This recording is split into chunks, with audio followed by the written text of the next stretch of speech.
नमस्कार, मैं अंजलि मिश्रा। स्वागत है आप सभी का द न्यूज में। आपको बता दें कि राहुल गांधी की मुश्किलें लगातार बढ़ती नजर आ रही है और इसी बीच अब राहुल गांधी के खिलाफ वाइस चांसलर जो हैं उन्होंने अब मोर्चा खोल लिया है। और ऐसा हम इसीलिए कह रही हैं क्योंकि राहुल गांधी की मुश्किलें आने वाले समय में और ज्यादा बढ़ने वाली है, क्योंकि तकरीबन देश के 200 वाइस चांसलरों ने राहुल गांधी पर कानूनी कार्रवाई की मांग की है। आखिर वाइस चांसलर्स राहुल गांधी पर कार्रवाई की मांग क्यों कर रहे हैं और किस तरीके के इस मामले को लेकर आ रही है प्रतिक्रिया, आइए विस्तार से जान लेते हैं।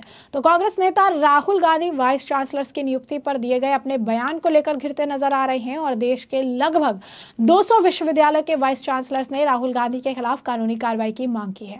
उन्होंने साझा बयान में जारी कर राहुल गांधी के आरोपों की निंदा की। राहुल गांधी ने कहा था कि वाइस चांसलर्स की नियुक्ति योग्यता और अहर्ता को ताक पर रखकर कुछ संगठनों के संबंधों के आधार पर की जा रही है। कुलपति और अन्य वरिष्ठ शिक्षाविदों ने साझा बयान में इस आरोप का खंडन किया और कहा कि कुलपतियों की नियुक्ति की प्रक्रिया पारदर्शी ढंग से योग्यता के आधार पर हो रही है। कुलपति अपने कामकाज में संस्थाओं की मर्यादा और नैतिकता का ध्यान रखते हैं। ग्लोबल रैंकिंग के हिसाब से देखें तो भारतीय विश्वविद्यालयों में महत्वपूर्ण परिवर्तन आया है। साझा बयान में 180 वाइस चांसलर्स और शिक्षाविदों ने हस्ताक्षर भी किए। दस्तखत करने वालों में संगीत नाटक का अकादमी, Sahitya Akademi, NCERT, National Book Trust, NICTE, UGC आदि के प्रमुख भी शामिल हैं। कुलपतियों की ओर से बयान जारी कर कहा गया कि वो अपने कामकाज में संस्थाओं की मर्यादा और नैतिकता का ध्यान रखते हैं।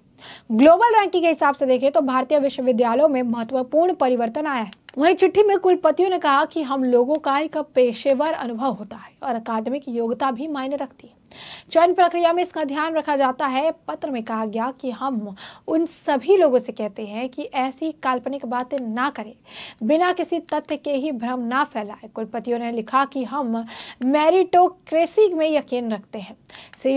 शिक्षा के लिए यही जरूरी है। शिक्षाविदों का कहना है कि राहुल गांधी ने इस तरह का बयान देकर उच्च शिक्षण संस्थानों को बदनाम किया है और ऐसा इसलिए किया जा रहा है ताकि उनका राजनीतिक फायदा उठाया जा सके। और जिस तरीके से राहुल गांधी के खिलाफ माहौल गर्म है, तो वहीं सब मामले पर लगातार प्रतिक्रिया भी देखने के लिए मिल रही है। और ऐसे में आपको बता दें कि प्रोफेसर विनय कुमार पाठक, जो कि छत्रपति शाहू जी महाराज यूनिवर्सिटी के वीसी हैं, उनका भी बयान सामने आया है। क्या कुछ कह रहे हैं वो, जरा एक बार खुद सुनिए। माननीय श्री राहुल गांधी जी ने एक अपने स्पीच में बोला कि जो वाइस चांसलर्स के अपॉइंटमेंट है वो अपॉइंटमेंट बिना मेरिट के हो रहे हैं और एक संगठन के कहने से हो रहे हैं। देश भर के कुलपतियों के वाइस प्रेसिडेंट होने के नाते हम सब लोगों ने 181 लोगों ने चिट्ठी लिखी है।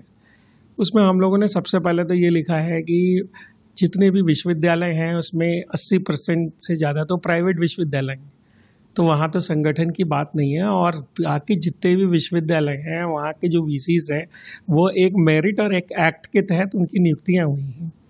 और हम लोगों ने निवेदन किया है कि आप सभी की क्वालिफिकेशंस देखिए, सभी के पास हाईएस्ट क्वालिफिकेशंस हैं, सारी चीज़ों को वो पूरी करते हैं और तभी विश्वविद्यालयों के वीसी बने हैं। और ऐसा नहीं है कि जो आज वाइस चांसलर्स बने हैं वो पहले की सरकारों में वाइस चांसलर नहीं रहे हैं। जैसे मैं भी पहले की भी सरकार में वाइस चांसलर रहा हूँ, तो हम सभी लोग मेरिट पे बने हैं। और हम लोगों ने उनको निवेदन किया है कि वो जो है अपनी बातों को पुनर्विचार करें और अपनी बातों को वापस लें कि वीसीज का जो अपॉइंटमेंट है वो एकदम सही और मेरिट से पूरे देश में हो रहा है। दूसरी बात हम लोगों ने बड़ी लिखी है कि इस समय ग्लोबल तौर पे विश्व के रैंकिंग में विश्वविद्यालयों का नाम आ रहा है, तो अगर वहाँ के जो वाइस चांसलर्स हैं अगर वो मेरिटोरियस नहीं होते और अच्छे लीडर्स नहीं होते तो आज विश्व की रैंकिंग्स में कैसे विश्वविद्यालय आते। तो ये सब चीज़ें हम लोगों ने उस पत्र में लिखी है और अपनी नाराज़गी व्यक्त करी है। मुझे तो लगता है कि जो शिक्षण संस्थाएं हैं वो सतत चलने वाली संस्थाएं हैं और वहाँ पर हर तरह की राजनीति से बचना चाहिए। और सभी शिक्षण संस्थाएं लगभग स्वायत्तशासी हैं और मुझे लगता है कि जो भी राजनीतिक सरकार आती है वो अच्छे लोगों को सेलेक्ट करना चाहती है और अच्छे लोगों को ही सेलेक्ट करती है जिससे देश आगे बढ़ सके, प्रदेश आगे बढ़ सके और भारत का नाम विश्व में हो। नहीं, हम लोगों ने तो चुनाव आयोग को भी एक पिटीशन लिखी है कि इस तरह का वक्तव्य सही नहीं है और आगे हम लोग देखते हैं अगर वो अपने विचारों को वापस नहीं लेते हैं तो आगे हम लोग आगे बढ़ेंगे। तो जैसा कि आपने सुना, उन्होंने कहा कि राहुल गांधी जी अपने स्पीच में वाइस चांसलर्स के अपॉइंटमेंट्स को लेकर बहुत सारी चीज़ें बोलते हैं कि बिना क्वालिफिकेशन के, बिना किसी चीज़ से, किसी संगठन से इन्हें चुन लिया जाता है। उन्होंने कहा 181 जो है लोगों ने लेटर लिखा है, जिसमें 80% जो है यूनिवर्सिटी, प्राइवेट यूनिवर्सिटी के हैं। इसका मतलब ये है कि यहाँ पे किसी भी तरीके का कोई ऑर्गेनाइजेशन ना है, और ना ही जो वाइस चांसलर है उसे ऐसे ही बिना किसी मेरिट, बिना किसी क्वालिफिकेशन के जो है बना दिया जाता है। उन्होंने कहा कि हमने उन्हें कहा है कि वो अपने विचार बदले और अपना जो स्टेटमेंट उन्होंने दिया है वो उसे वापस ले।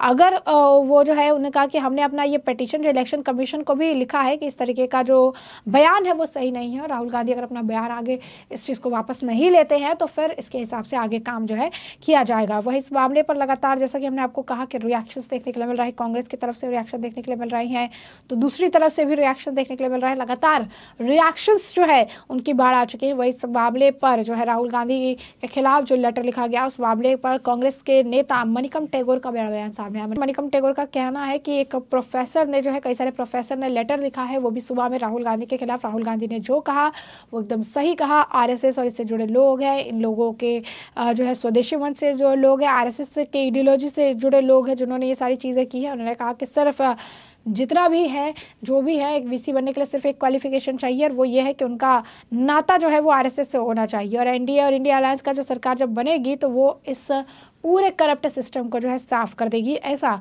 मणिकम टेगोर द्वारा जो है कहा गया है। जैसा कि हमने आपको बताया कि लगातार इस मामले पर रिएक्शंस जो है देखने के लिए मिल रही हैं, और इस मामले पर अविनाश पांडे का भी बयान है। क्या कुछ कह रहे कांग्रेस नेता, जरा सुनिए। देखिए, ये एक बहुत ही दुखद घटना है। जिस प्रकार से माननीय मोदी जी, स्मृति ईरानी जी, स्पष्ट रूप से उन्हें हार नजर आ रही है, और हताश होकर जिस प्रकार से कार्यकर्ताओं के माध्यम से वहां पर एक प्रकार से लोगों के बीच में वो वायलेंस करना चाहते हैं, वहां की परिस्थितियों को डिस्टर्ब करना चाहते हैं, ये दिखलाता है कि पूरे उत्तर प्रदेश में, ना ही सिर्फ अमेठी और रायबरेली में, लेकिन पूरे उत्तर प्रदेश से बीजेपी का सुपड़ा साफ होने जा रहा है। और जिस प्रकार की तोड़फोड़, जो लोगों का संबंध भी नहीं था उनकी भी गाड़ियों की जो तोड़फोड़ किया था, इस प्रकार की दुर्घटना निंदास्पद है। हम उसकी घोर निंदा करते हैं, और ये लोकतांत्रिक तरीके से हो रहा चुनाव है। लोगों ने, मैं मानता हूं कि अपना मन बना चुके हैं, और माननीय स्मृति ईरानी जी जो स्वयं महंगाई के विरोध में पहले आवाज उठाती थी, आज आप देखिए कि वो महंगाई की एक पहचान। जैसा कि आपने सुना, कांग्रेस नेता राहुल गांधी के बयान को सही ठहरा रही, लेकिन इसके उलट है बीजेपी नेताओं का इससे अलग मायना, अगर आप कहेंगे कि मानना है। बीजेपी नेता रोहन गुप्ता का भी बयान इस मामले पर सामने आया, जहां पर उन्होंने राहुल गांधी के बयान को बेफिजुल बताया। साथ ही साथ ये भी कहा कि इस तरीके के बयान नहीं देने चाहिए। उन्होंने कहा कि जब मैंने पार्टी छोड़ी थी तब मैंने एक चीज़ ही कहा था, और वो ये कहा था कि कांग्रेस लीडर और वर्कर में जो है, और सिटीजन बनने में बहुत ज़्यादा जो है चीज़ें हैं। हम लोग जो है फ्रंट लाइनर्स हैं, हम जब इस तरीके से हैं तो हम पहली पंक्ति में हम हैं, और ये हमारे लिए बहुत डिफिकल्ट होता है कि हम किस तरीके के नैरेटिव सेट करते हैं और किस तरीके के नैरेटिव का जो है हम बचाव करते हैं। आखिर पार्टी जो है सनातन के इंसल्ट पर क्यों चुप रहती है, वो एक स्टेटमेंट क्यों नहीं इसके बारे में देती है। कांग्रेस वर्कर जो है उनके बातों से, उनके बयानों से काफ़ी ज़्यादा हर्ट है। देखिए, मुझे लगता है कि आपको एक सरकार का विरोध करते करते देश का विरोध नहीं करना चाहिए। आप सारे स्टेटमेंट में ये एक आप पैटर्न देखेंगे कि आप सरकार का खिलाफ बोलते बोलते देश की जो बनी हुई सिस्टम है, देश का ढांचा, उसके आप सवाल उठाते हैं। मेरा एक सवाल है आज कांग्रेस पार्टी से कि आप इलेक्टोरल बॉन्ड का जो आदेश आता है कोर्ट का, वो आप मानते हैं कि देखिए ये सही हो गया, और वही जब कोर्ट ये कहती है कि नहीं केजरीवाल ने गलत किया, उसको बेल नहीं मिल सकती है, तो आप सवाल उठाते हैं कि लोकतंत्र की हत्या हो रही है। वही कोर्ट कोई भी ऐसे मामले में ऐसी बात करता है कि जहां पे कांग्रेस का स्टैंड गलत हो, वो जब कोर्ट गलत हो जाती है वहां पे आप बोलते हैं कि लोकतंत्र की हत्या हो रही है, सरकार उसको कंट्रोल करिए। तो ये विरोधाभास नहीं चल सकता है। आपको समझना होगा कि आप सरकार की योजनाओं का विरोध कर सकते हैं, पर उसमें अगर देश के ढांचे का आपने विरोध कर दिया तो देश आपको माफ नहीं करेगा। और ऐसे काफी एग्जाम्पल आप देख लीजिए। पहले हम जितने भी सुप्रीम कोर्ट के जजमेंट आए हैं, जब राम मंदिर का जजमेंट आया तब ये कहा गया कि नहीं हम तो उसका आदर करते हैं, फिर आप क्यों नहीं गए वहां पे। सनातन की अब बात आ रही है, तब भी जब कोर्ट के काफी ऐसे जजमेंट्स आए कि आप धर्म के नाम पे राजनीति नहीं कर सकते, तो आप तुष्टिकरण क्यों कर रहे हैं। कोर्ट का ये ऑर्डर भी आ चुका कि नहीं हम आंध्र प्रदेश में आरक्षण नहीं देख सकते मुस्लिमों को, तब आप क्यों उसके पीछे पड़ रहे हैं। तो आप ये विरोधाभास आप देखिए कि जब भी कोर्ट का फैसला उनके खिलाफ आता है कांग्रेस के, तब वो कोर्ट के फैसले पे सवाल करके लोकतंत्र की हत्या का आलाप करते हैं, और जब उनकी फेवर में आते हैं तब सत्यमेव जयते करते हैं। तो तो देश तो ये देख रहा है ना, या तो कोड सही है या गलत है, दोनों तो नहीं हो सकता है। केजरीवाल के लिए कोड गलत हो गया, इलेक्ट्रल बॉन्ड के लिए कोड सही हो गया, राम मंदिर के लिए कोड गलत हो गया। तो ये नहीं हो सकता है। पूरा देश ये जानता है, और यही विरोधाभास मुझे लगता है कांग्रेस पार्टी की इस हालत का जिम्मेदार है। और यही कारण है कि जब इस तरीके के बयान दिए जाते हैं तो ये चुप रहती है। उन्होंने ये भी कहा कि किस तरीके से जो है माइंडसेट से सर्जिकल स्ट्राइक, पुलवामा अटैक को लेकर ही सवाल करते रहते हैं। तो ऐसे उन्होंने कहा कि कभी भी जनता जो है ऐसे लोगों को माफ़ नहीं करेगी, जनता इनकी मानसिकता को समझती है। अब उन्होंने कहा कि जिस तरीके के बयान दिए जा रहे हैं, जिस तरीके से चीज़ें कही जा रही हैं, तो ऐसे में उन्हें इस मामले को लेकर, इस बयान को लेकर, अपने ही बयानों को लेकर माफ़ी मांगने की ज़रूरत है। तो ऐसे में हमने आपको जो पूरा मामला है ये बड़े विस्तार से बताया कि पूरा मामला क्या है। इस मामले पर आपकी भी जो राय हो कमेंट सेक्शन में कमेंट करके जरूर साझा करिएगा। धन्यवाद।